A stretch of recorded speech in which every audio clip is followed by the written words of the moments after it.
ஆசைப்படுகிறேன். வாசிக்கலாம். யாத்திராகமம் 14ஆம் அதிகாரத்தினுடைய 7வது வசனம். பிரதானமான 600 ரதங்களையும் எகிப்தில் உள்ள மற்ற சகல ரதங்களையும் அவைகள் எல்லாவற்றுக்கும் அதிபதிகளுமான வீரர்களையும் கூட்டிக் கொண்டு போனான்.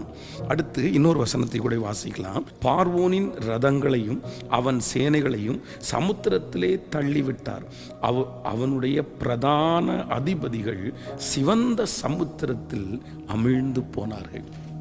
ஆண்டவருடைய பிள்ளைகளே, இந்த 2 வசனத்தையும் நீங்கள் வாசிப்பீர்களே ஆனால், இஸ்ரவேல் ஜனங்களுக்கு விரோதமாக இருந்த பார்வோன் என்கிற ஒரு மிகப்பெரிய தீய சக்தி அவனுடைய நாட்டிலிருந்து இஸ்ரவேல் ஜனங்களை எதிர்க்கிறதற்காக புறப்பட்டு போகும்போது வேதம் சொல்லுகிறது, பிரதானமான அவனுடைய படையிலே அவனுடைய நாட்டிலே மிக பிரதானமாக இருக்கிற வீரர்களை தன்னோடு கூட சேர்ந்து இஸ்ரவேல் ஜனங்களை அழிப்பதற்காக யுத்தத்திற்கு கூட்டி கொண்டு போகிறான். ஆனால் வேதம் சொல்லுகிறது, 15ஆம் அதிகாரத்திலே நம்ம வாசிக்கும் போது, ஆண்டவர் அந்த பிரதான அதிபதிகளையும் அவர்கள் கூட்டிக் கொண்டு போன சகலவற்றையும் கர்த்தர் கடலிலே அழித்து போட்டார். இந்த வசனத்தின் மூலமாய் ஆண்டவர் என்னோடு மிக அதிகமாய் பேசினார். பொதுவாக பார்வோன் இஸ்ரவேல் ஜனங்களை அவன் நேருக்கு நேர் சந்திப்பதில்லை, நேருக்கு நேர் அவர்களை போய் கஷ்டப்படுத்துவதில்லை.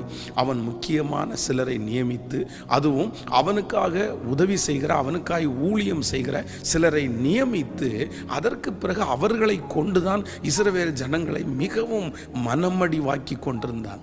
ஆனால் ஆண்டவர் இந்த இடத்திலே வாக்கு கொடுக்கிறார், அந்த பிரதானமான மனிதர்களை, பார்வோனுக்கு யாரெல்லாம் முக்கியமாய் இருந்து இஸ்ரவேல் ஜனங்களுக்கு விரோதமாய் வேலை செய்தார்களோ அவர்கள் அத்தனை பேரையும் ஆண்டவர் கடலிலே கவிழ்த்து போட்டார்.